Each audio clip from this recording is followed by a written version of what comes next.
Let's check in with the doc and look at things with a wider lens. Pastor Richards on OMG. On the dot, it's 9:30 and we stand by to be joined by Dr. Richards. You cold? I am freezing. You too, Flex? Okay. Morales ain't complaining. Good morning, Doc. Hey, good morning, Bing. Good morning, Daniil. Good morning. Others who are listening, I trust that you all are off to a good Wednesday. Are you, Pastor?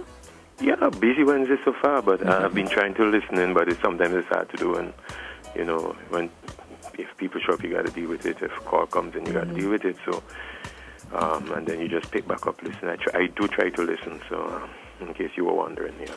You heard a lot of Jerry, or you didn't get chance to do that? I did not hear all of Jerry. I heard the latter part of Jerry's presentation.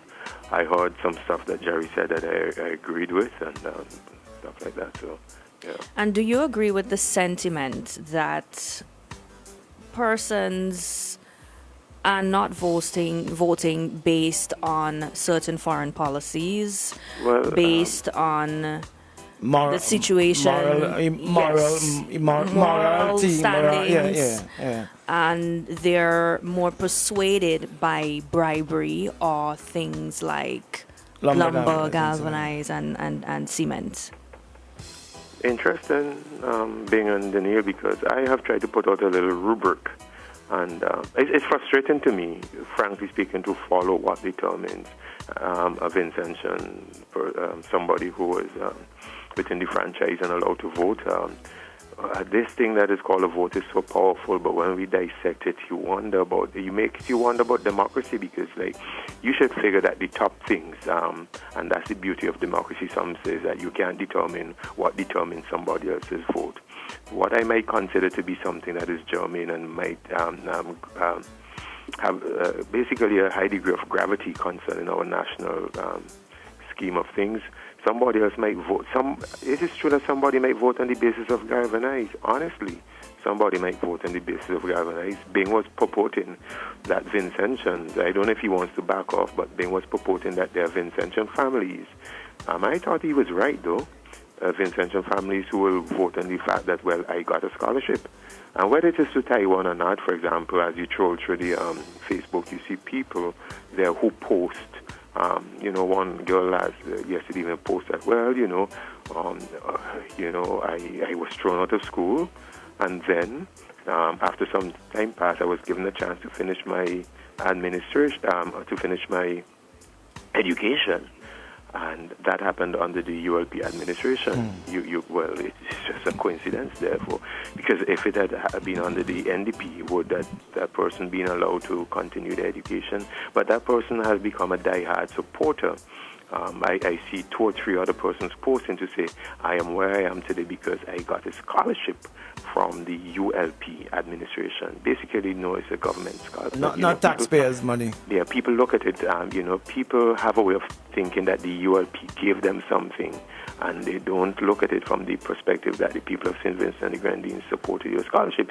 So their allegiance, therefore, is given over to the party that was in power when taxpayers' money was used to, fund their education. And that's also good public relations of the political arm as well, to be able to convince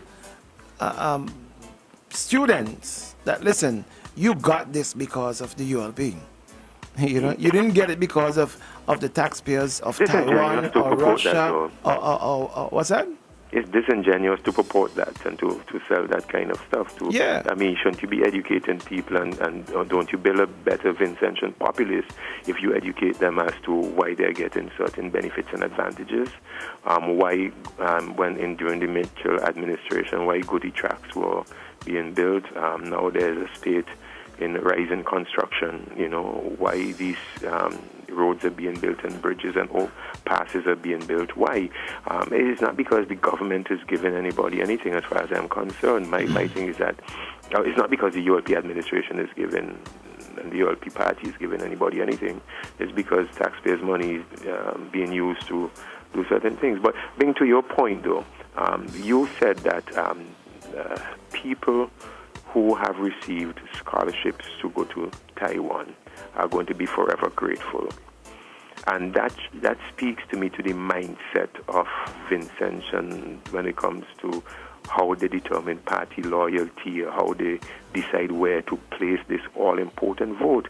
And I don't know how that makes you feel, but I know how it makes me feel when I realize the parameters, when I realize the basis upon which people decide their vote.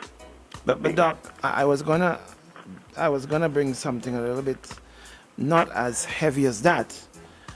From what Jerry said, Okay. right? And Daniel brought it initially, right? If it is the fact that Vincentians are going to make a decision mainly, or the large majority of Vincentian, on lumber, galvanized, and cement, then the government will never change, because the opposition is not in a position to give lumber, galvanized, and cement, or so. The argument is counterintuitive simply because the same people who are saying this are also saying that, I'm not Jerry, I'm not saying Jerry, but I've heard people decry the giving out of lumber, galvanized, and cement, and making the case that it is going to sway voters. But these same people say, the very same people who say that the giving out of lumber, galvanized, and cement is done to sway voters are already are telling you that that voters, the mass of voters, have made up their minds already. So again, that's why I say it's counterintuitive. It doesn't make sense. If the voters have made up their mind, why are you giving out lumber, galvanized, and cement? It really doesn't add up. Particularly when you say, well, okay, the masses have made up their mind, but there's an upper elite, or whatever you want to call it, of the voting class, who are the independents, which I really think are the power brokers in St. Vincent, by the way, okay? Who you're trying to influence, the Daniels of the day and stuff like that, the Flexons, people like that. They think things through, and they're like, I have not, they make it very clear, Daniel and others have said this, I have not made up my mind. Now you're in a position of power because lumber, galvanized, and cement won't sway you. And again, there's the, why I say the thing is counter-tautologous. It doesn't add up. If the masses who you want to sway, the masses who need the lumber, galvanized, and cement have already made up their minds anyway, so you're not going to sway them. And then the others who you need to sway are not going to be swayed by lumber, galvanized, and cement, then giving out of lumber, galvanized, and cement really does not make a dent in the vote. So I don't see why people are making, from that angle and from that argument, mind you. There are other arguments to be made, which I did in another program. But from that angle and that argument, you really shouldn't argue it from the position of bribing the public simply because you have already stated that it's not going to work. It's people have made up their minds. But the matter of foreign policy and how that figures into Bing, I really, really want us to think. Daniel, I really, really want us to think and to assess what really in this election season should we be focusing on if we want to really have, be at play in this election season. If we want to be game changers and all of that, or help to be game changers, what do we push out there? Now, you can't be all over the place with scattershot, all right? You have to pick a message, stick to a message, stay on task, stick to a message. You have to figure out what really is first of all, you have said that it's 10% of the voters who are really going to be game changers, who are going to determine. Both parties are somewhere between 45 and 55%. That 10% in between there 5% of those people can swing the election one way or the other. You really have your work cut out there. Now you have to identify what therefore is working within the mind of these people. There are a number of issues. Party identity, take that out because these people are not tribal. The Daniels of the day, the Flex of the day, they're not tribal. Foreign policy, well, Jerry has said that they don't care about foreign policy. Possibly healthcare, the state of the economy. I am beginning to get a sense that morality is getting some traction as a game changer. It's really more so perhaps than foreign policy, so you have to pay attention to that. Jerry is completely opposed to that position of yours. He really doesn't think that it matters because he said that it has happened a number of occasions where there were allegations and the government kept winning back. So how do you respond to that?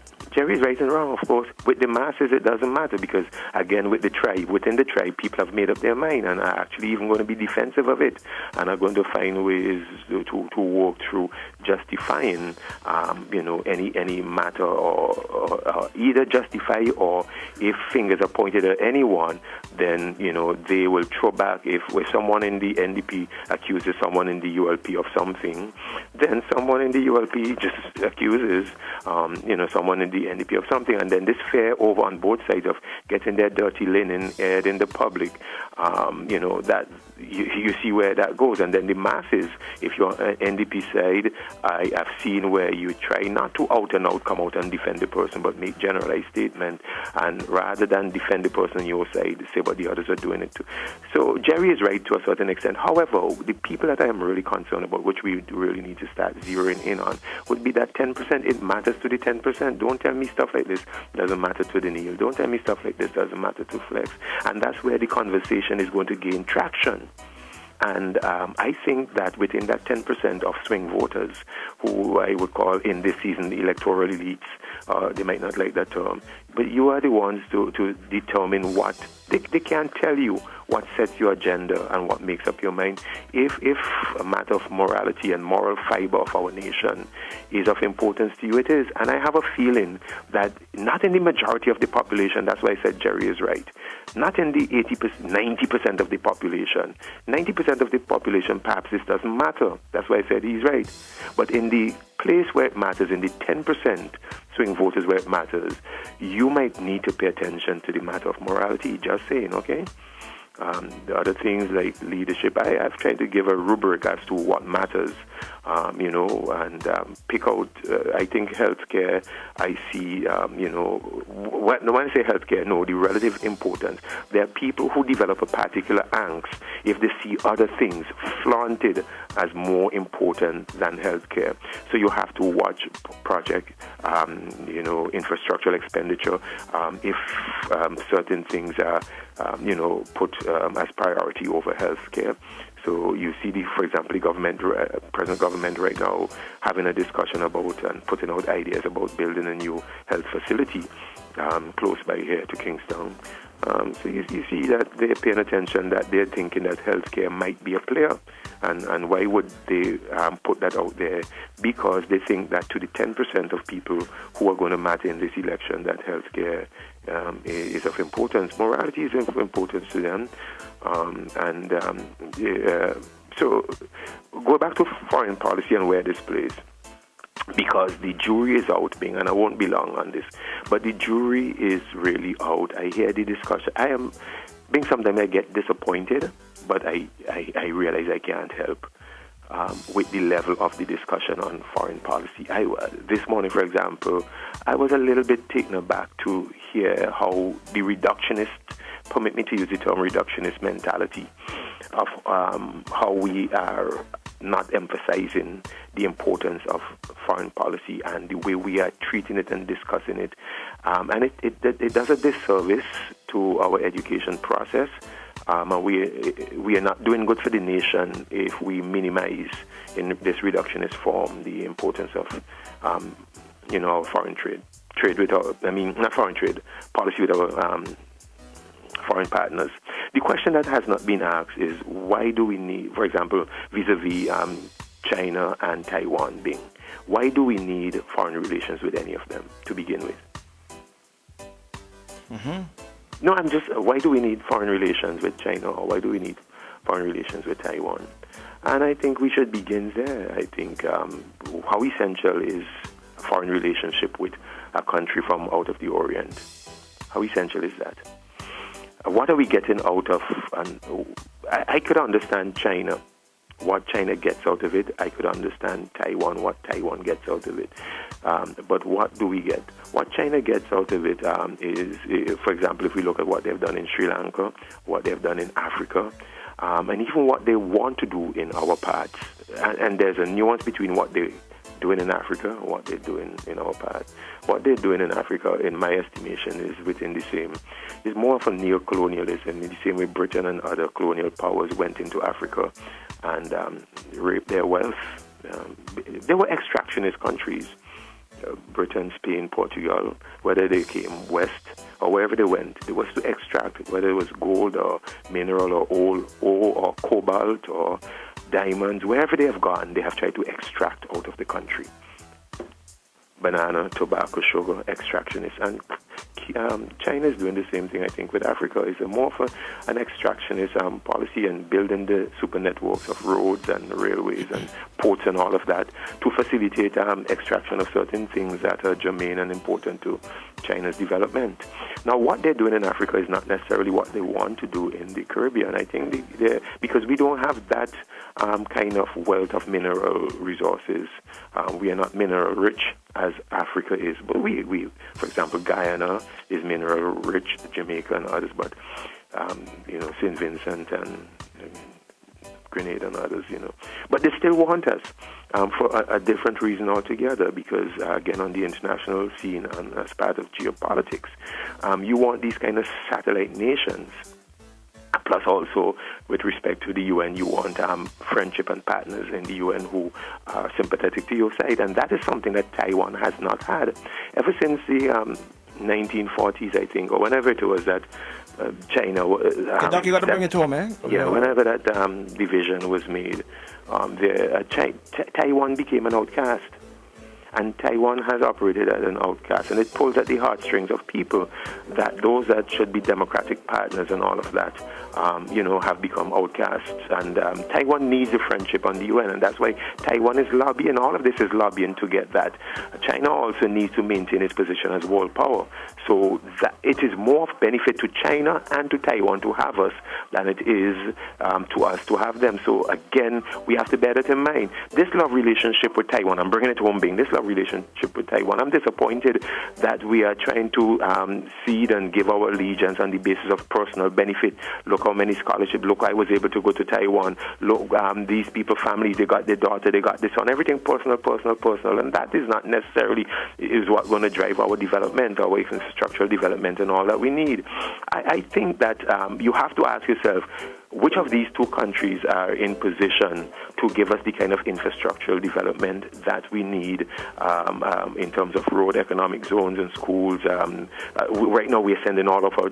We've been getting that from Taiwan. Send them off. When I said bring it home, I meant time. Sending them off. Why not build the schools here so we could, instead of sending 20 to Taiwan, why not build the structures here so that we could school 40 and 100 and 200 and 300? There's more time for this being. I don't have the time to get into a discussion of this thing, but don't pass it off as if it is irrelevant, and don't say foreign policy does not matter. There are some nuances and there are some depths, and the level at which it is being discussed at currently it is doing a disservice to the importance of foreign policy. I wish I had more time to break it down and unpack it a little bit more, but there will be other days.